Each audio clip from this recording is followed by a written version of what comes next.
Suraj certificates చూసి మాలిని కొడుకని తెలుసుకున్న కార్తీక్ అసలు ఇదంతా ఎలా జరిగిందనేది వీడియోని స్కిప్ చేయకుండా చివరి వరకు చూడండి.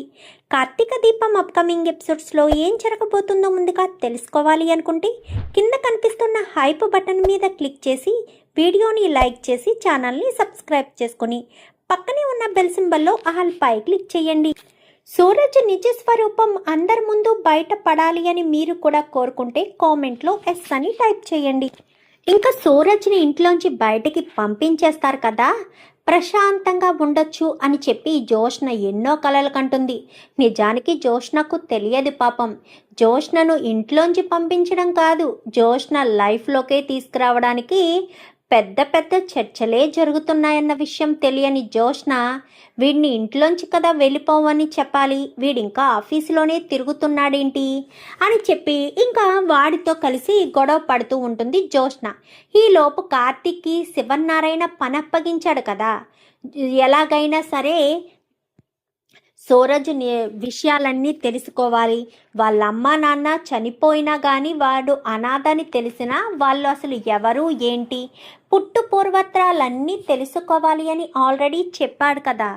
సో కార్తీక్ ఆ పనిలో నిమగ్నమయ్యి ఇంకా సూరజ్ని లోపలికి పిలుస్తాడు. పిలిచేసరికి సూరజ్ నువ్వు ఎవరు అని చెప్పనేసరికి అదేంటి బ్రో అలా అడుగుతావు, నేను ఎవరన్న విషయం నీకు ఆల్రెడీ చెప్పాను కదా, నేను ఒక అనాథని అనగానే అనాథవే సరే మీ అమ్మా నాన్న ఎవరో ఏంటో తెలుస్తుంది కదా అని చెప్పనేసరికి మా అమ్మా నాన్న ఎప్పుడో చనిపోయారు, నాకు వాళ్ళ గురించి ఏమీ తెలియదు అని చెప్పనగానే అవునా మరి నువ్వు ఎక్కడ పెరిగావు, ఏ అనాథాశ్రమంలో పెరిగావు, ఏ స్కూల్లో చదివావు, ఏ కాలేజీలో చదివావు అంటూ మాట్లాడడంతో ఇప్పుడు అవన్నీ ఎందుకు బ్రదర్ అని చెప్పనేసరికి అన్నీ తెలుసుకోవడంలో మంచిదే కదా, నీ గురించి మాకు ఏమీ తెలీదు, నువ్వు ఎంత కష్టపడ్డావో ఎక్కడెక్కడ చదువుకుంటూ వచ్చావో అనే విషయం తెలుసుకోవాలని అనుకుంటున్నాను బ్రదర్, అంతే, అంతకు మించి ఏమీ లేదు అని చెప్పనగానే నేను చాలా కష్టపడి చాలా చోట్ల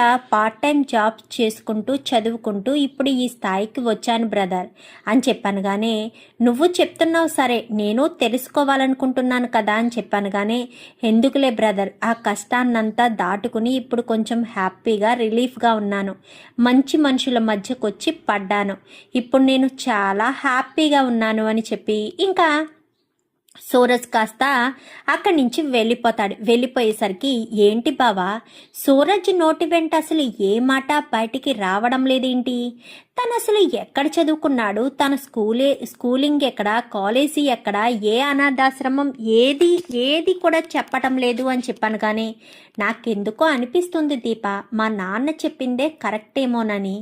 మా నాన్న చెప్పాడు కదా వాడు ఏదో తేడాగా ఉన్నాడు అని, నాకు అదే నిజమని అనిపిస్తుంది దీప అని చెప్పనేసరికి ఏమో బావా మనం అలా ఎందుకు అనుకోవాలి, తన గతం గురించి ఎవరికీ చెప్పకూడదు, తన మీద జాలి చూపించడం తనకు నచ్చదు అని అనుకోవచ్చు కదా అనగానే నువ్వన్న పాయింట్లో కూడా లాజిక్ ఉంది అని చెప్పి ఇంకా కార్తీక్ అయితే అంటాడు. అన్న తర్వాత జోష్ని దంతా వింది కదా, తన సీట్లోకి వెళ్ళిపోయి అవును సూరజ్ గురించి ఎందుకు బాగా ఎంక్వైరీ చేస్తున్నాడు, అయినా సూరజ్ని ఇంట్లోంచి బయటికి పంపించేమని తాతకు అంతలా చెప్పిన తర్వాత కూడా తాత ఎందుకు పంపించలేదు అని చెప్పి వెంటనే చైర్మన్ రూమ్లోకి వెళ్తుంది. చైర్మన్ గారు అని చెప్పనేసరికి ఏంటి జోష్న అని చెప్పాను. కానీ అసలు మీరు ఏమనుకుంటున్నారు, నన్ను అసలు అర్థం చేసుకుంటున్నారా అనగాని ఏమైంది జోష్న, ఎందుకు నువ్వు అలా అంటున్నావు అనగానే ఏమైందా, ఆ సూరజ్ వల్ల నాకు ఇబ్బంది ఇరిటేషను అన్నీ కూడా మొదలవుతున్నాయి, ఇంట్లోంచి బయటికి పంపించేయండి అంటే మీరు ఇంకా వాడిని భరిస్తూ ఉన్నారు, అసలు ఏమనుకుంటున్నారు అని చెప్పాను. కానీ చూడు జోష్న ప్రతి దానికి ఒక హద్దు ఉంటుంది, అర్థమవుతుందా, నాకు ఎప్పుడు ఏం చేయాలో అన్నీ తెలుసు, నువ్వు చెప్తే తెలుసుకునే స్థితిలో అయితే లేను. అది కాదు తాత అని చెప్పనేసరికి నేను చెప్పింది చేయి జోష్న అంటూ అక్కడి నుంచి కాస్త శివనారాయణ జోష్నకు పని చెప్పి పంపించేస్తాడు. ఏంటిది అందరూ ఎవ్వరూ నా మాట వినడం లేదు, నా మాటకు లెక్కే లేదు, ఆ సూరజ్ గారిని ఎందుకు భరిస్తున్నారు, భరించాల్సిన అవసరం ఏముంది, చిచి ఏంటో నా పరిస్థితి ఏమీ అర్థం కావట్లేదు అని చెప్పి ఇంకా జోష్న కాస్త విసుక్కుంటూ వచ్చేసేసరికి శివన్నారాయణ కార్తీక్ అని ఫోన్ చేసి కార్తీక్ని పిలిచేసరికి ఏంటి తాత అని చెప్పనగానే జోష్న నా దగ్గరికి వచ్చి అడుగుతుందిరా అని చెప్పనేసరికి నువ్వు ఎంతవరకు తెలుసుకునే ప్రయత్నం మొదలు పెట్టావు అనగానే మొదలు పెట్టాను తాత మీకు ఒక వారం రోజుల్లో పూర్తి రిపోర్ట్ ఇచ్చేస్తాను అని చెప్పనేసరికి సరే అని ఇంకా కార్తీక్ ఎలా వీటి గురించి తెలుసుకోవాలి, ఏ రకంగా తెలుసుకోవాలి అనుకుంటూ దీప ఎక్కడైనా సరే తను మెయిల్ ఐడి అది ఇది ఏమైనా చేశాడా అనగానే ఏమీ లేదు, ఎంతసేపు ఆ ల్యాప్టాప్లోనే ఏదో నొక్కుతూ ఉంటాడు, అదేంటో తెలీదు అనేసరికి సరేనని బాగా అబ్జర్వ్ చేస్తాడు. సుమారు 4 రోజులు అయిపోతుంది. సూరజ్ గురించి ఏ రకంగా తెలుసుకోవాలనుకున్నా కానీ కార్తీక్కి ఎటు ఏమీ తేలదు. ఇటు మాలిని దక్షిణామూర్తి ఊరు వెళ్ళారు కదా, ఊరు వెళ్ళిన వాళ్ళు కాస్త అక్కడ పని పూర్తి చేసుకుని వీలైనంత తొందరగానే బ్యాక్ వచ్చేస్తారు. ఇక్కడ జోష్న మాత్రం వీడిని ఎలా బయటికి పంపించాలి అని 10 రకాలుగా ఆలోచిస్తూ ఉంటుంది.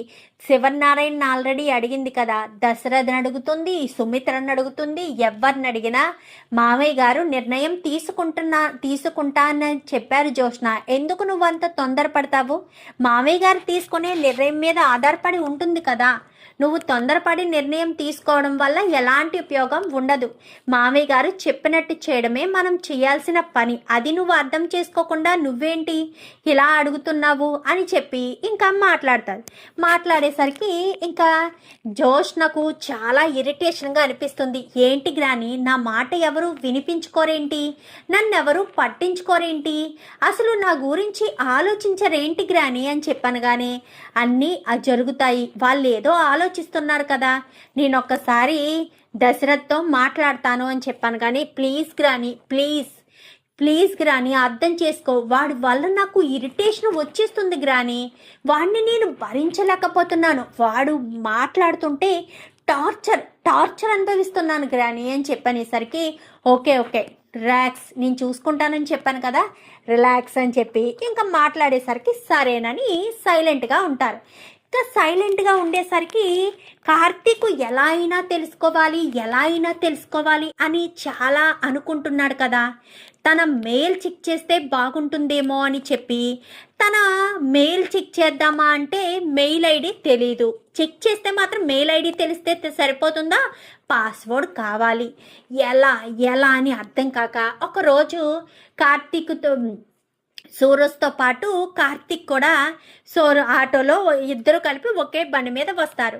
వచ్చేసరికి సూరజ్ కార్తీక్ ఫోన్ మాట్లాడుతూ ఫోన్ స్విచ్ ఆఫ్ అయిందే, తాతకు అర్జెంటుగా ఒక విషయం చెప్పాలి, సూరజ్ ఒకసారి నీ ఫోన్ ఇస్తావా అని డ్రైవింగ్లోనే అడిగేసరికి ఇదిగోండి బ్రదర్ అని చెప్పి ఫోన్ ఇచ్చేసరికి ఫోన్ని కెలుకుతూ ఉండేసరికి ఏంటి బ్రదర్ ఫోన్ మాట్లాడాలి అన్నారు, ఫోన్ను చూస్తున్నారు కానీ మాట్లాడడం లేదు అనగానే అది మాట్లాడతాను, అది తాత నెంబరు ఏమని ఫీడ్ చేసావా అని చూస్తున్నాను, తాత నెంబరు నాకు సరిగ్గా ఐడియా లేదు అనగానే చైర్మన్ శివనారాయణ గారు అని ఉంటుంది చూడండి బ్రదర్ అని చెప్పనేసరికి ఇంకా ఫోన్ చేసేసరికి చెప్పు తాత అని చెప్పాను. కానీ నేనేం చెప్పాలరా, అదే మాటల మధ్యలో కట్ అయిపోయింది కదా అని చెప్పనేసరికి సరే అని చెప్పి ఇంకా మాట్లాడుతూ చూస్తూ ఉంటాడు. ఒక మాట మాట్లాడడం, మళ్ళీ చేతి దగ్గర తీసుకోవడం, మాట్లాడడం, చేతి దగ్గర తీసుకోవడం, చెక్ చేస్తూ ఉంటాడు. మెయిల్ ఐడి చెక్ చేద్దామని వాట్సాప్ చెక్ చేస్తాడు, మెయిల్ ఐడి చెక్ చేస్తాడు, గ్యాలరీ చెక్ చేస్తాడు. ఏం చెక్ చేసినా కానీ క్లీన్ షీట్గా ఉంటుంది, ఎక్కడ ఏ ప్రూఫ్ ఉండదు, సింగిల్ ఫొటోస్ మాత్రమే ఉంటాయి.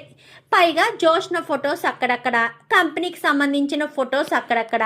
వాట్సాప్లో కూడా ఫ్రెండ్స్ ఏమీ కనిపించరు, ఏయో ఒక 2-3 కాంటాక్ట్స్ తప్ప ఏమీ ఉండవు. మెయిల్ ఐడి చెక్ చేస్తే సూరజ్ అని కనిపిస్తుంది.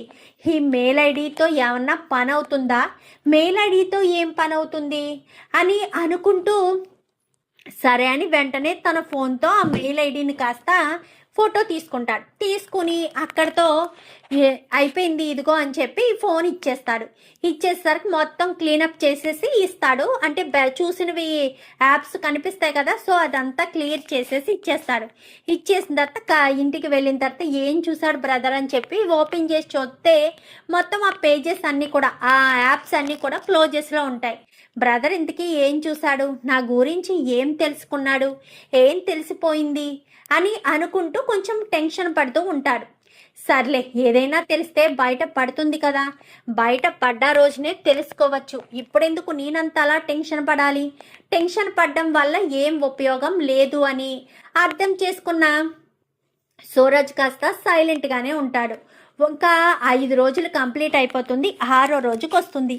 6వ రోజుకి వచ్చేసరికి ఇంకా ఏం చేయాలని ఆలోచిస్తూ ఉండగా ఏటి ల్యాప్టాప్ చూస్తూ ఉండగానే తన మెయిల్ ఓపెన్ చేసి ఉంటాడు అన్న ఉద్దేశంతో ల్యాప్టాప్ చూస్తూ ఉండగానే శివనారాయణ పిలుస్తాడు వీణ్ణి. ఎవరిని? సూరజ్ని. సూరజ్ ఎప్పుడు కూడా ల్యాప్టాప్ డౌన్ చేసి వెళ్ళిపోతాడు. కానీ పిలిచాడు అన్న హడావిడిలో ల్యాప్టాప్ ఎలా ఉండేది అలానే వదిలేసి వెళ్ళిపోతాడు. దొరికిందే అవకాశం అని చెప్పి కార్తీక్ గబగబా వస్తాడు.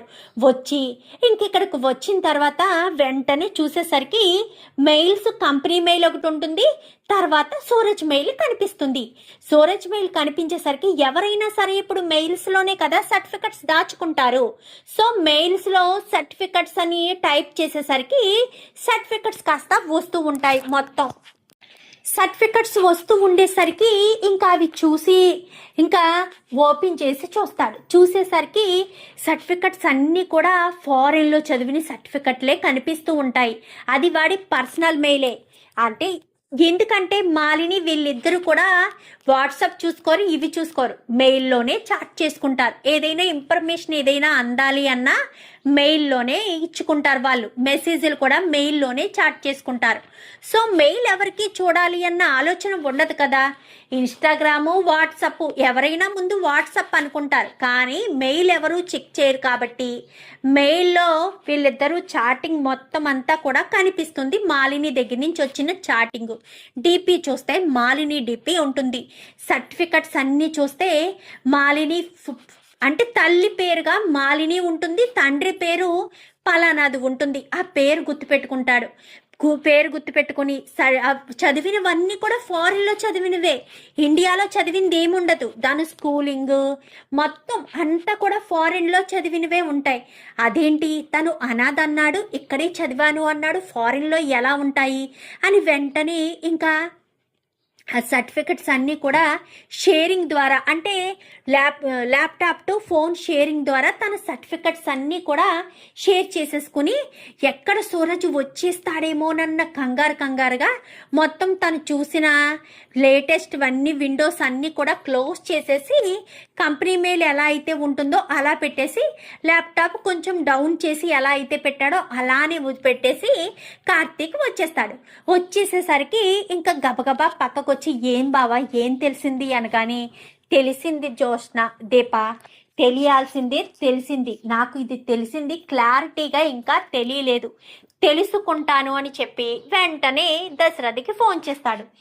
మావయ్య నేను ఒక ప్రశ్న అడుగుతాను సమాధానం చెప్తావా అనగాని, ఏంటి అనేసరికి మాలిని ఉన్నారు కదా, మాలిని పిన్ని వాళ్ళ హస్బెండ్ పేరేంటి, అదే మీ బావ పేరేంటి అనేసరికి, ఇప్పుడు ఆ పేరు ఎందుకు రా అని చెప్పాను కానీ, ప్లీజ్ మామయ్య చెప్పు మామయ్య అని చెప్పాను కానీ చెప్తాడు.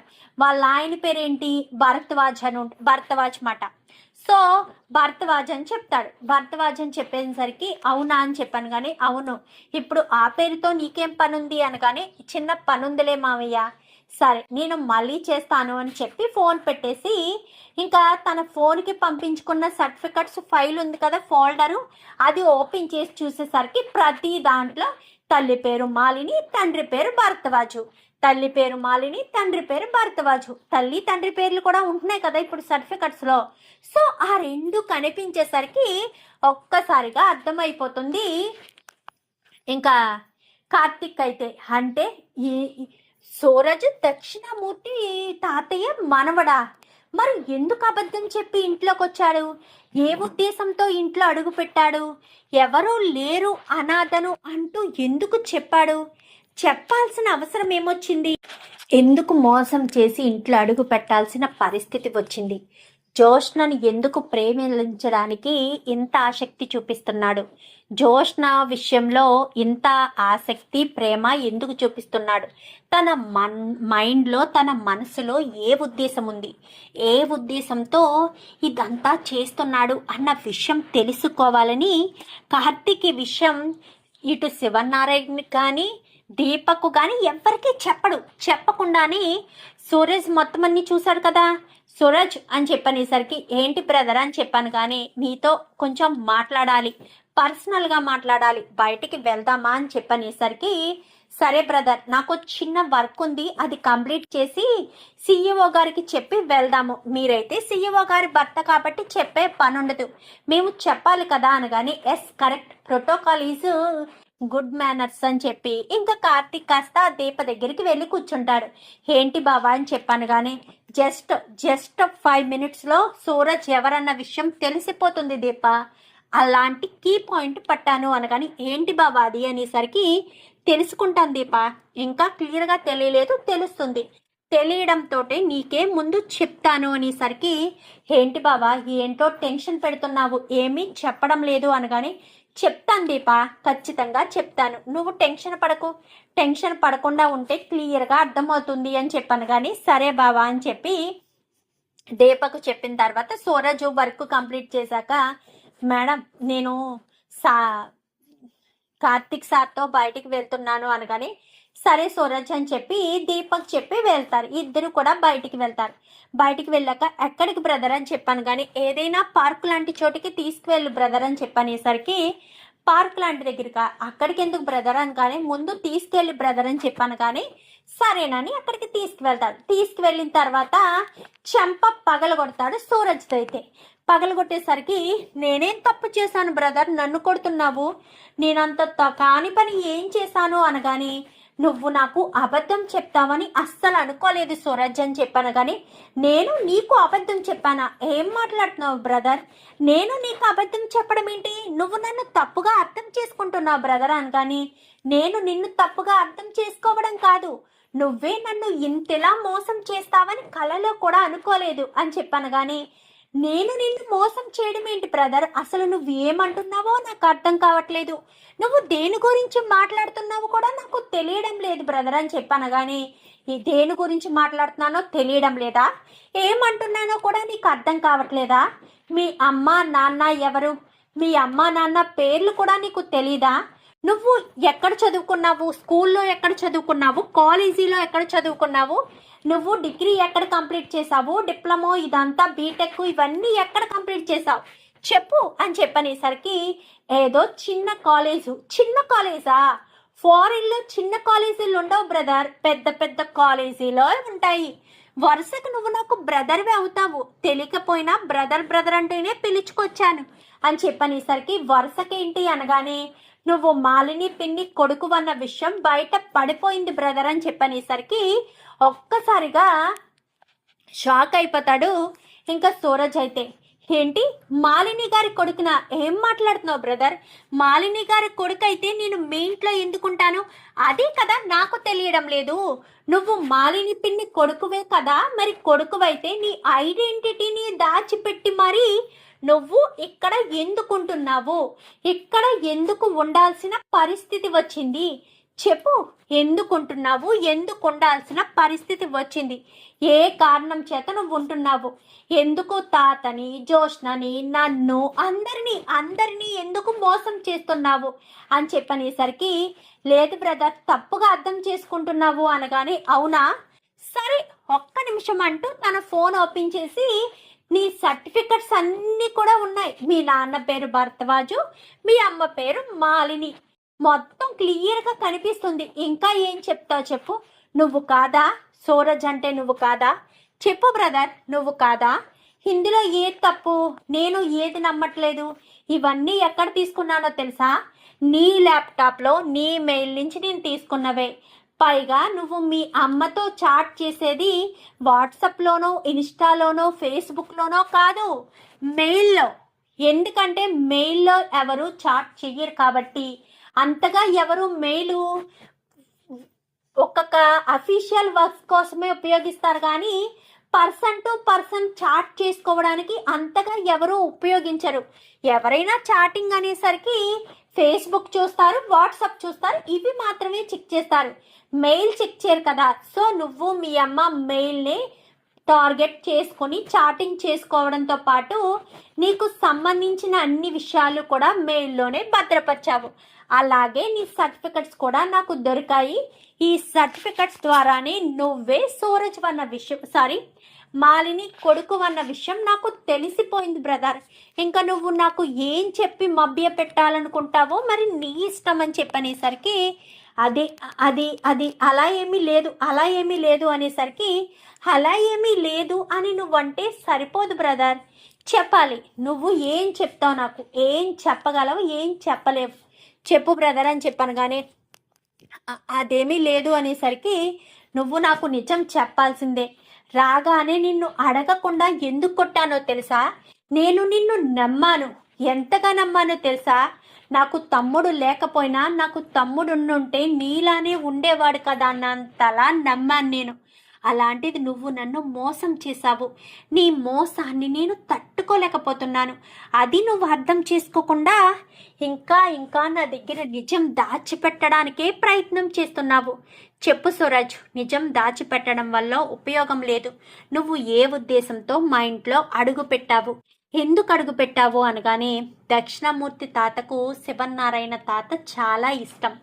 మా మమ్మీ చెప్పింది ఏంటంటే వాళ్ళిద్దరిని కలపాలి అంటే జోష్నను పెళ్లి చేసుకోవాలి. పెళ్లి చేసుకుంటేనే ఆ రెండు కుటుంబాలు ఒకటవుతాయి అని చెప్పి మా మమ్మీ చెప్పింది. అందుకే నేను ఇంట్లో ఒక అనాథని అని చెప్పి ఇంట్లో అడుగు పెట్టాను, అంతే తప్ప నేను ఎవరిని ఏ మోసం చేయలేదు బ్రదర్. రెండు కుటుంబాలను కలపడానికి తాపత్రయమే తప్ప, అంతే తప్ప నా తప్పేమీ లేదు బ్రదర్, అర్థం చేసుకో అని చెప్పాను. కానీ నీ గురించి పూర్తిగా ఎంక్వైరీ చేయమని మా తాత నాకు అప్పగించాడు. ఇప్పుడు నీ గురించి నేను ఎంక్వైరీ చేసి మా తాతకు రిపోర్ట్ ఇవ్వాలి. ఇప్పుడు నేను మా తాతకి ఏం చెప్పాలి? నువ్వు మంచివాడవని చెప్పాలా? నువ్వు పెళ్ళయిన తర్వాత ఆ ఇంటికే కదా జోష్నను తీసుకువెళ్తావు. మరి తీసుకువెళ్ళాకైనా సరే కార్తీక్ ఏంట్రా ఎంక్వైరీ చేయడం? దక్షిణామూర్తి మనవడు అన్న విషయం నువ్వెందుకు చెప్పలేదు అంటూ మా తాత నన్ను నిలదీస్తే నేనేం సమాధానం చెప్పాలి అని చెప్పనేసరికి ఏమో బ్రదర్ నీ ఇష్టం, చెప్పాలనుకుంటే ఇప్పుడే వెళ్ళి చెప్పేసే. నేనైతే ఈ ప్రయత్నంగానే మీ ఇంట్లో అడుగు పెట్టాను. జోష్ననిచ్చి పెళ్లి చేస్తారో లేక జోష్న నన్ను ఇష్టపడుతుందో అని ప్రయత్నం చేశాను. కానీ జోష్న నన్ను ఇష్టపడే ప్రయత్నం చెయ్యలేకపోతుంది, నన్ను తన లైఫ్లోకి రానివ్వలేకపోతుంది. ఇప్పుడు నేను ఏం చేయాలో ఎలా చేయాలో నాకేమీ అర్థం కావట్లేదు. కానీ జోష్న అంటే నాకు ఇష్టం. జోష్నను నేను పెళ్లి చేసుకోవాలని అనుకుంటున్నాను. మొదట మా అమ్మ చెప్పిన పని గురించి అయినా సరే జోష్నలో ఉన్న ఈగోతత్వం, తన అందం, తన మాట తీరు అన్నీ కూడా నాకు బాగా నచ్చాయి. అందుకే జోష్నను పెళ్లి చేసుకోవాలన్న ఆలోచనతోనే నేను ఉన్నాను బ్రదర్. మా ఇద్దరికి పెళ్లి చేయాలని నువ్వనుకుంటే మాత్రం నా గురించి నిజాన్ని దాచిపెట్టు. లేదు మీ తాతయ్య గారు నీకు అప్పగించిన బాధ్యత నిర్వర్తించాలి అని నువ్వనుకుంటే నువ్వు అనుకున్నట్టుగానే చెయ్యి అని చెప్పి మాట్లాడేసరికి సరే ఏదో ఒకటి చేస్తాను అని చెప్పి కార్తీక్ అయితే అంటాడు. అలా అన్న కార్తీక్ సరే నువ్వు వెళ్ళు అని చెప్పి పంపించిన తర్వాత బ్రదర్ అని చెప్పి పిలుస్తాడు. ఏంటి బ్రదర్ అనగానే సారీ అనేసరికి ఎందుకు బ్రదర్, నువ్వు నాకు అన్నయ్య లాంటి వాడివే కదా. అన్నయ్య ఒక మాట, ఒక దెబ్బ, ఒక మాట అన్నా కానీ నేను పట్టించుకోను. నాకు అన్నదమ్ములు ఎవరూ లేరు, నేను ఒక్కడినే. ఆ విషయం నీకు కూడా తెలుసు. అన్నదమ్ములు కానీ అక్క చెల్లెలు కానీ ఎవ్వరూ లేరు, ఒంటరిగానే ఉన్నాను. నువ్వు నాకు బ్రదర్ అని పిలిచిన ప్రతిసారి కూడా ఎంతో మనసుకు సంతోషం అనిపించింది అని చెప్పి కార్తీక్ అయితే చెప్తాడు. చెప్పేసేసరికి ఇంకా కార్తీక్ అయితే సరే అని సూరజ్ని వెళ్ళిపోమంటాడు. మరి సూరజ్ ఇదంతా చెప్పింది నిజంగానేనా, లేక దక్షిణామూర్తి వీళ్ళ మీద పగ అంటే శివనారాయణ మీద పగ తీర్చుకోవడం కోసం తల్లి కొడుకు ఈ రకంగా ప్లాన్ చేశారా? జోష్న జీవితాన్ని నాశనం చేయడం కోసమే. చూద్దాం మరి రాబోయే ఎపిసోడ్స్లో ఇలాగే జరిగి సూరజ్ ఎవరన్న విషయం బయట పడాలి అని మీరు కూడా కోరుకుంటే కామెంట్లో ఎస్ అని టైప్ చేయండి. Thank you for watching.